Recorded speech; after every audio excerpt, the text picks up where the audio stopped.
My guys, we here with the very first video for the channel. I'm amped. I'm hyped. I might not look hyped, but I'm hyped. Something I've been wanting to do for a while.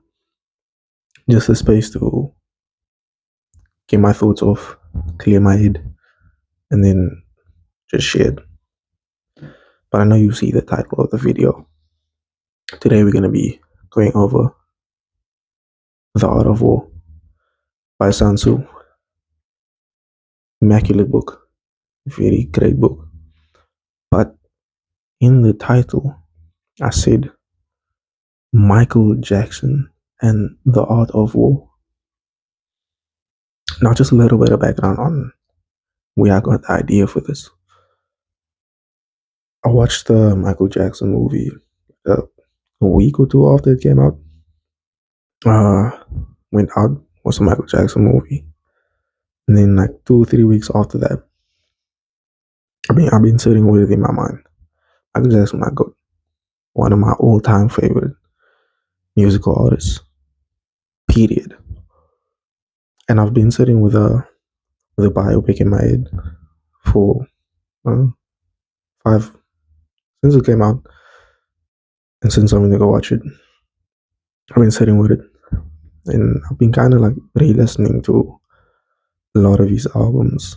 So off the wall, Thriller, and Thriller was the one that kind of gave me this idea. And I remember there was one scene in the movie where he has this whole meeting with this boardroom full of people, and he's like, "Yo, I'm ready to start my solo career. And this is it." No pun intended. But this is like kind of the whole thing. And I was listening to the Thriller album. Now I don't remember. I think it was. I'm not sure if it was Beat It or The Girl Is Mine. I think it was The Girl Is Mine with Paul McCartney. And I kind of had the idea where I was like, I don't know why, but I crossed a reference to The Art of War.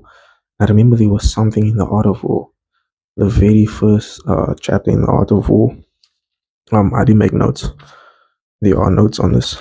But the one thing that it reminded me of was strategic assessments.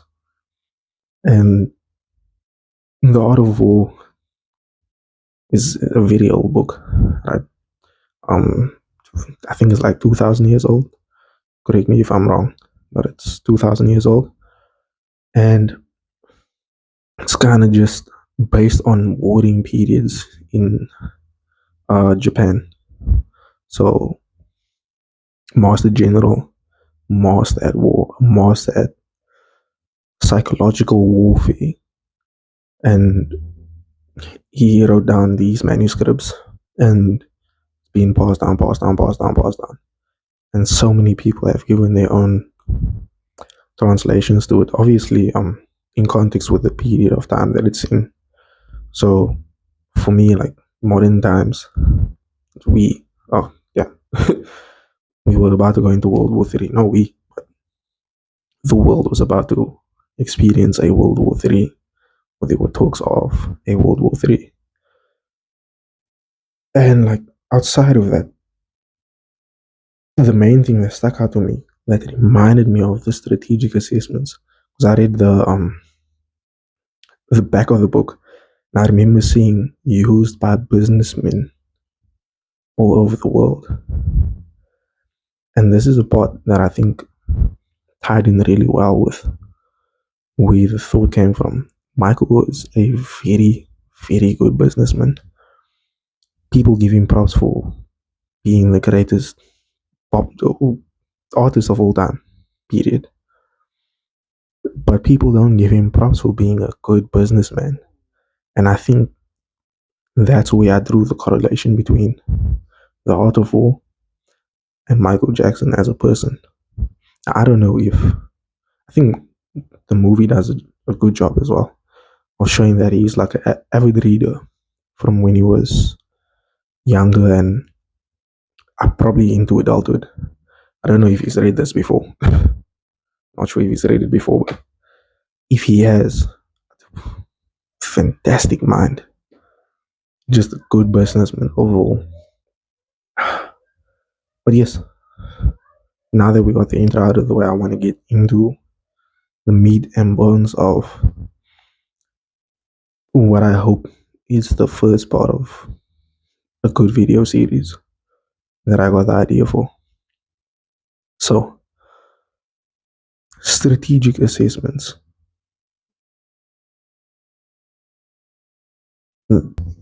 was good, guys. Just a editor's note as well. I was watching through the footage and I realized I didn't mention anything about the way. I went through all of the strategic assessments except the way. I do apologize for that. I won't correct it now, but I'm busy working on the script of part 2 as we speak. So when part 2 comes out, I'll correct that again. They are, I think it's 5 or 6. It's the way, the weather, the terrain, the leadership, and the discipline. It's 5. And in the movie, I think they do a really good job of showing that Michael was a very patient man. Like even though he was scared of his father, Michael was a very patient. He never rushed his solo career. He never,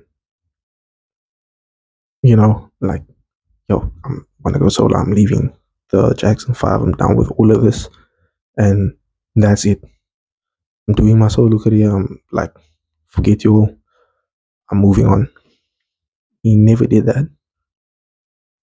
Michael took his time with his solo career, and this is where it stands out. That I'm like, oh, okay. So I wanna go through the things that I just mentioned: the discipline, the leadership, the terrain, the weather, the way. Hope you don't mind me just cross referencing my notes. I'm gonna be doing that for a bit, but I started off with the weather. The weather was the one that stuck out to me. See, if you go into the Art of War, right, and you read what it says about the weather. Now, keep in mind, this is obviously within context to war, because this was written during warring times. But if we contextualize it now into Michael's story and into modern day ages, the weather in the book says, don't go into another's territory at an unfavorable time. Fairly simple. I think fairly simple. And that stands. Michael didn't think of his solo career as it was, how do I put it? He didn't rush his solo career, so he didn't want to enter at an unfavorable time. Even though he felt it was the right moment, he didn't enter at an unfavorable time. He perfectly timed it, if I could say that. He perfectly timed it. He waited patiently. And,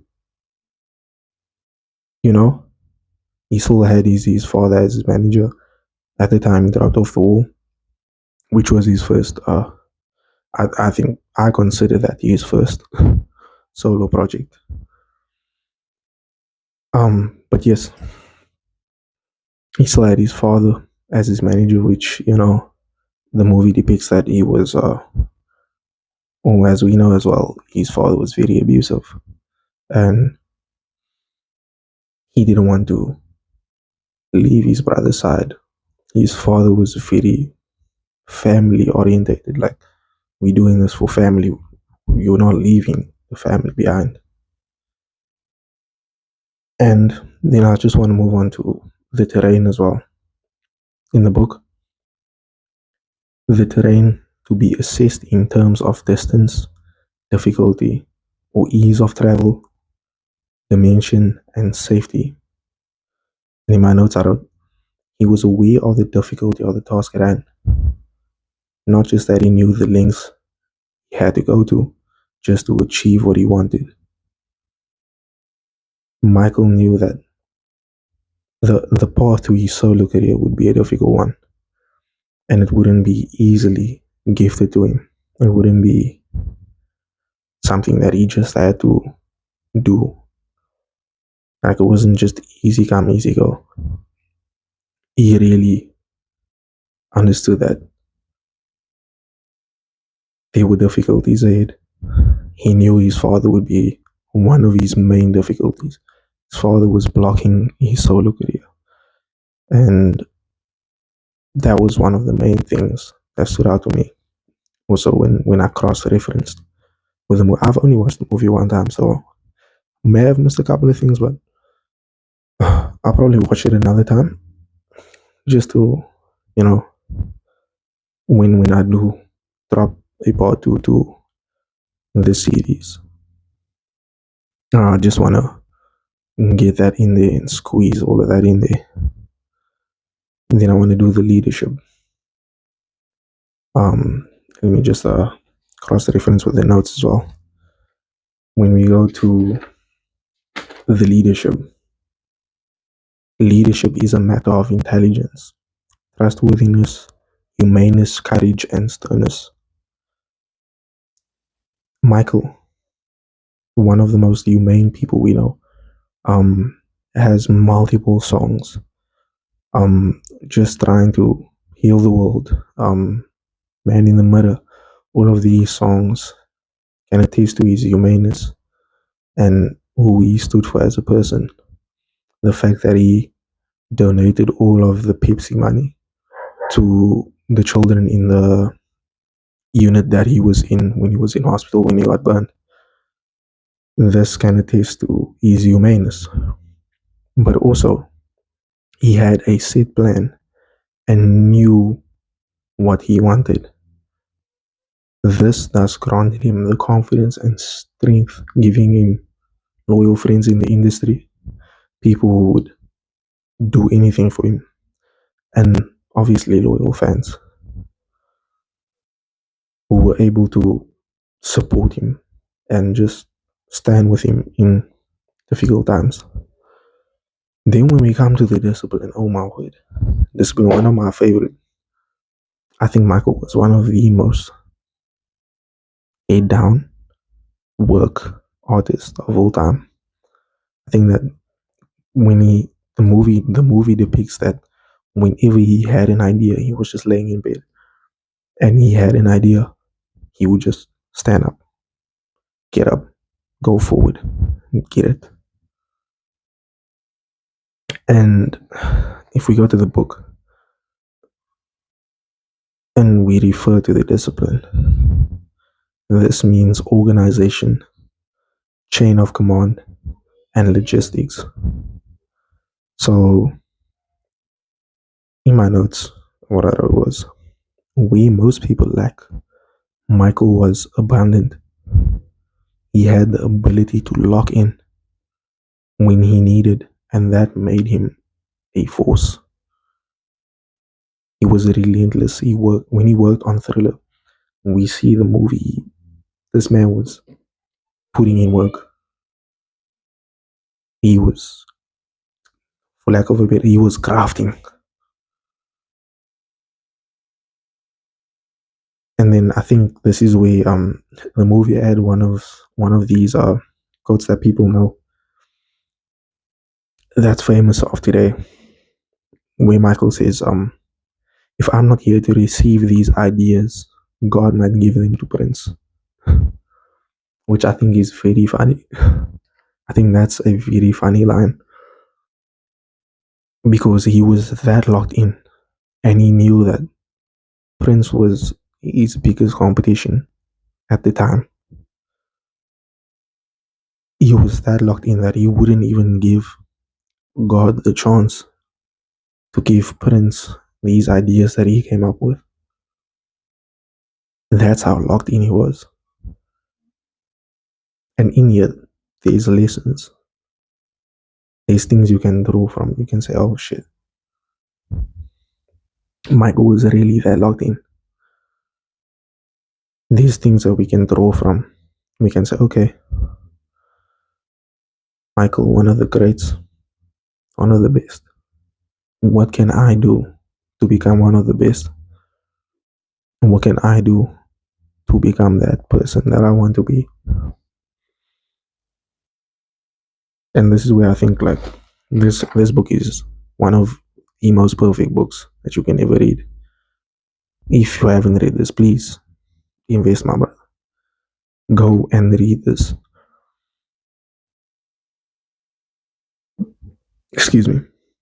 I want to go more in depth on these topics, but I think that's this is a good start for a part one for the video.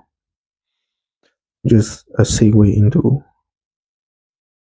who Michael Jackson was and how we can correlate his life to the art of war, where we can draw inspiration from to become better people, to kind of better ourselves and just become who we see or who we want to see, aka that man in the middle.